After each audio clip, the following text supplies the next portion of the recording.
जय श्री श्याम भक्तजनों। सभी भक्तजनों पर भगवान विष्णु का आशीर्वाद बना रहे। आज हम आपको इस वीडियो में वैशाख मास के 19वें अध्याय का वर्णन करने जा रहे हैं। व्याध ने कहा, हे मुने, आपने वैशाख धर्म की महत्ता और पुण्य का उल्लेख करते हुए उसे भगवान विष्णु के निमित्त समर्पित करने का वर्णन किया, इसलिए आप कृपया करके भगवान विष्णु की महिमा का भी वर्णन कीजिए। भगवान विष्णु कैसे है तथा वैशाख धर्म क्या है, यह मुझे बताने की कृपया करें। तब शंख मुनि ने कहा, हे व्याध, भगवान विष्णु का कल्मश रहित स्वरूप ब्रह्मा इत्यादि देवताओं के भी ध्यान में नहीं आता है। वे संपूर्ण शक्तियों से युक्त निर्गुण अनंत सच्चिदानंद स्वरूप हैं। समस्त चराचर वे ही एकमात्र स्वामी हैं। वे ही पूर्ण ब्रह्मा हैं। उनसे उत्पत्ति, स्थिति, संहार, आवृत्ति, नियम, प्रकाश, बंध, मोक्ष और वृत्ति होती है। वेद, स्मृति, पुराण, इतिहास, पंचरात्र और महाभारत भगवान के ही आत्म स्वरूप है। इसके द्वारा विष्णु भगवान को ही जाना जाता है। उनके जन्म, कर्म और गुणों का ज्ञान होने पर ही प्राणी को मोक्ष प्राप्त होता है। वे समस्त चराचर में व्याप्त है। प्रत्यक्ष रूप से आगम तथा अनुमान द्वारा बल, ज्ञान और सुख में प्रथम मनुष्य को जानना चाहिए। उससे 100 गुना राजा होता है। तत्वाभिमानी देवता उससे भी सहस्त्र गुने होते हैं। देवताओं से सप्तऋषि श्रेष्ठ होते हैं। सप्तऋषि से अग्नि, अग्नि से सूर्य, सूर्य से बृहस्पति, बृहस्पति से वायु, वायु से इंद्र, इंद्र से पार्वती और पार्वती से जगद्गुरु महादेव, उनसे बुद्धि देवी और बुद्धि देवी से प्राण बलिष्ठ होते हैं। प्राण सब में श्रेष्ठ है। यह समस्त जगत प्राणात्मक ही है, उसी से ओतप्रोत है तथा वेष्टित है। वह नील मेघ के समान प्रभा युग एवं सबका आधारभूत है। इसी को सूत्र कहते हैं। लक्ष्मी के कटाक्ष मात्र से ही इसकी स्थिति है। तब व्याध ने पूछा, भगवान विष्णु ही एकमात्र कृपा पात्र लक्ष्मी देवी है, उनके समान कोई नहीं है। जीव में प्राण नामक सूत्र कैसे हुआ है? हे मुने, मुझे ये बताने की कृपा करें कि परमात्मा प्राण से अधिक कैसे है।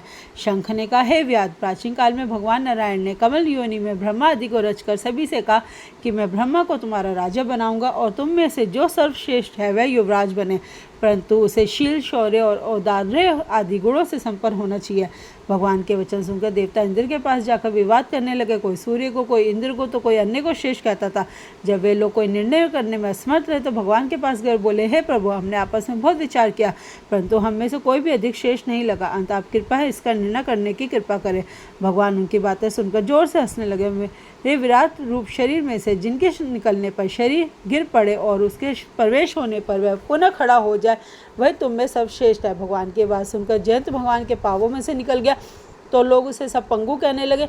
दक्ष प्रजापति गुहेंद्रियों से निकल गए तो उन्हें पंच कहने लगे, और इंद्र हाथों से निकल गया तो उसे लूला कहने लगे। नेत्रों से सूर्य के निकलने पर उसे काना लेक कहने लगे। नासिका से अश्वनी कुमारों के निकलते ही उसे नटका कहने लगे। कानों से दशों दिशाएं निकली तो सब लोग उन्हें भैरा कहने लगे।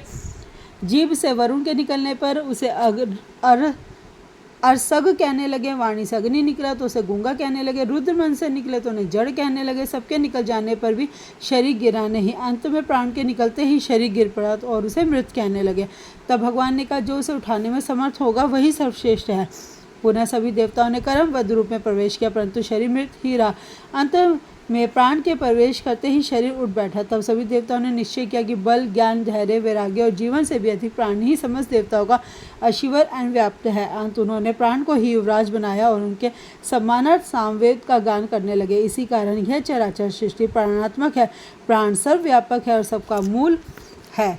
यह प्राण भगवान विष्णु का अनुवर्ती और वशीभूत है। इसी कारण प्राणी को भगवान विष्णु का विशेष सहायक कहते हैं। भगवान विष्णु की इस महिमा को जानकर ही प्राणी शरीर को त्याग कर भगवान के समीप जाता है। शंख मुनि के इन वचनों को सुनकर व्याध ने पूछा, हे देव, आप प्राण की इस महिमा का वर्णन करें जो कहीं भी विविध नहीं है। तब शंख मुनि बोले, एक समय प्राण भगवान का पूजन करने गंगा तट पर गया। वहाँ ऋषि मुनियों के साथ धरती को हल से शुद्ध किया। पृथ्वी के नीचे कर्म ऋषि समाधि लगाए बैठे थे। वे हल से खींचकर बाहर आ गए और सामने प्राण को देखकर शाप देते हुए बोले, तीनों लोकों से तेरी महिमा नष्ट हो जाएगी और तुझे पृथ्वी पर कोई भी नहीं मानेगा। तब इस पर प्राण को बहुत क्रोध आया। वह मुनि से बोला, तूने मुझ अपराधी को शाप देकर उचित नहीं किया है। इसी कारण हे कर्म, तू गुरु द्रोही होगा, सभी जगह तेरी निंदा होगी। हे व्याध, उसी समय से पृथ्वी पर प्राण की महिमा लोप हो गई। कर्ण ने भी शाप के वशीभूत होकर अपने गुरु की हत्या कर दी और वह सूर्य का शिष्य हुआ। हे व्याध, तूने जो पूछा था वैसा मैंने बता दिया। वो क्या पूछना चाहता है? इसी के साथ वैशाख मास के 19वें अध्याय का वर्णन समाप्त होता है। अगली वीडियो में हम आगे के अध्याय का वर्णन करेंगे। भगवान विष्णु की महिमा सभी भक्तजनों पर बनी रहे। अगर सभी भक्तजनों से अनुरोध है, दिन में वीडियो पसंद आए तो वीडियो को लाइक करना, मेरे चैनल को सब्सक्राइब करना ना भूले। जय श्री श्याम भक्तजनों।